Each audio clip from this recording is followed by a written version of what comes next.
enjoy an interview already in progress with country music singer Eric Neznik. I really love this guy's stuff. Really, really like it. Okay, here's the interview.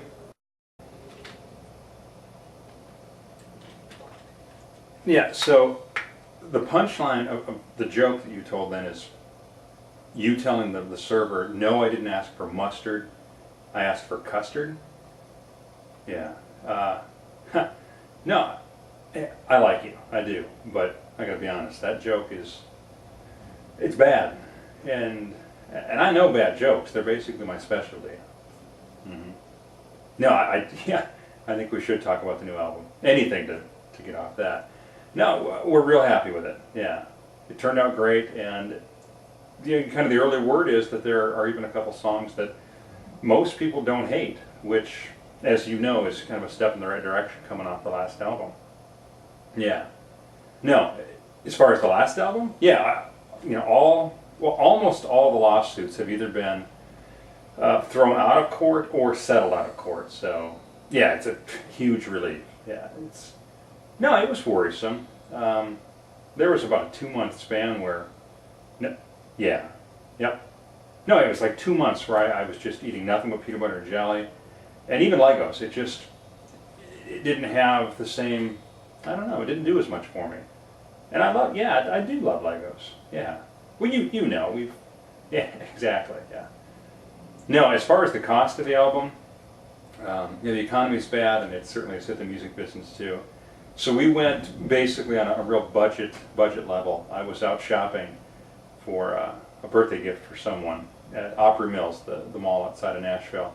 And there happens to be one of those kind of in-mall little studios. And it was, for $19 you get to record a song, so I figured $19 times, 10 or 12 songs, it's gonna be real cheap.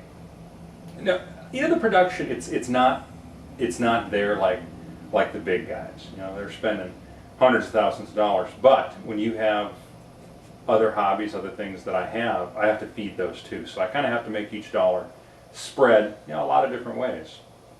And I think if you can get past on track 3, and I think 6 is actually worse. You can hear kind of the mall moms and the kids screaming. In fact, you caught that on 7. Yeah, it's what that is. It was actually two old ladies who had just come out of a Barnes & Noble fighting over the last copy of, I don't even know what book. We tried to tone that down in post-production, but we couldn't get rid of all of it.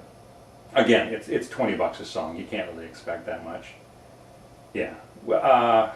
We can talk about that. No, I don't want to, but no, I told you that it's all fair today. Yeah. No, it's not nervous. It was a little uncomfortable. I'll explain it to your audience. There was what I thought was a mall cop, but he happened to be actually a regular police officer who was doubling as a mall security officer. And it happened to be the same weekend I was at the mall recording the album.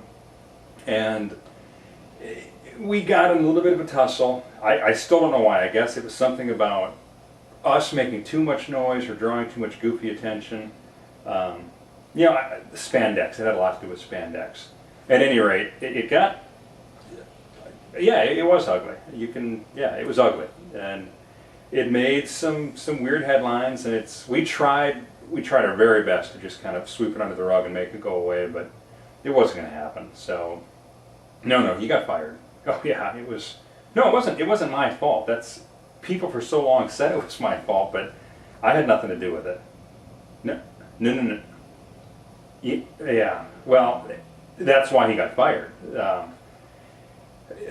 He beat me with a rubber nightstick, and then there were padded handcuffs involved. They were pink. To me, it looked like the kind of thing that you would buy like a girlfriend or a lover, I guess is what you would call it. So I don't know what the whole deal is. My understanding, the guy right now he's very happy. He got fired from the force. And of course he got fired from security detail at the mall.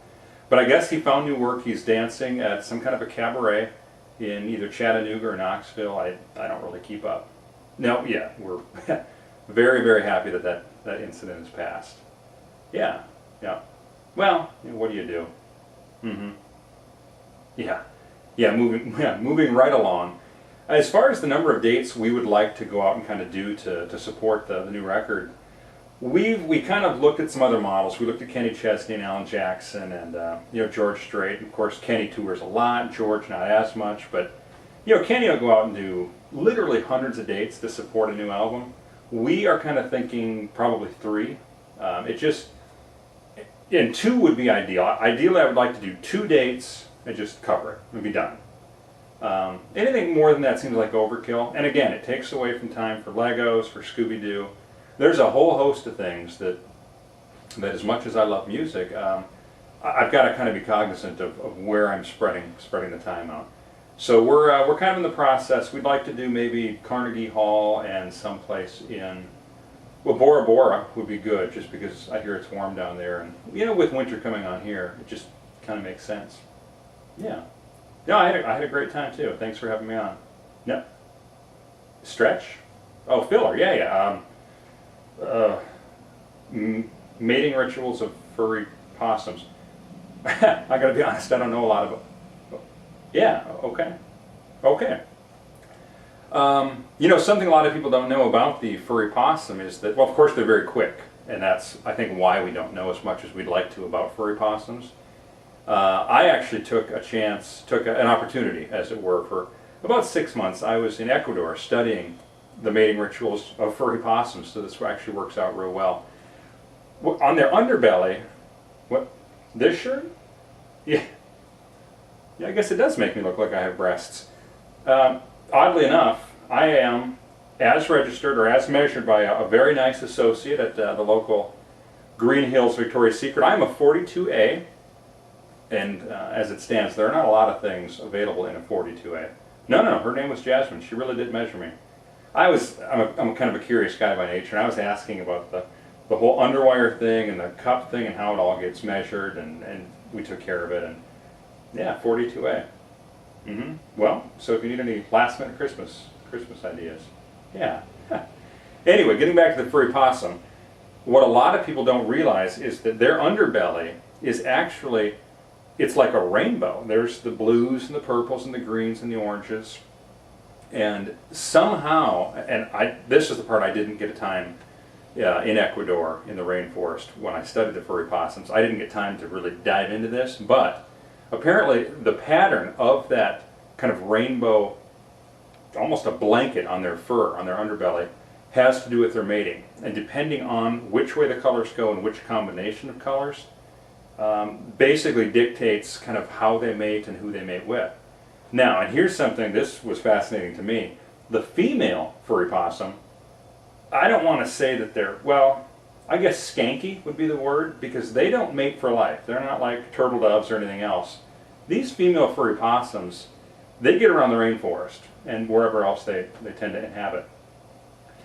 300, 400, they're a bit like rabbits, I suppose. Yeah. I found it interesting as well. Yeah, okay, that's enough? Sweet. Ha! Okay. Well, it was very, very nice being on. And I will wish all of you in the studio audience a very Merry Christmas, and to all of you at home, a very Merry Christmas. Have a great year, a great new year. I hope 2010 is a banner year for you. It knocks your socks off, and it's your best one yet. Merry Christmas.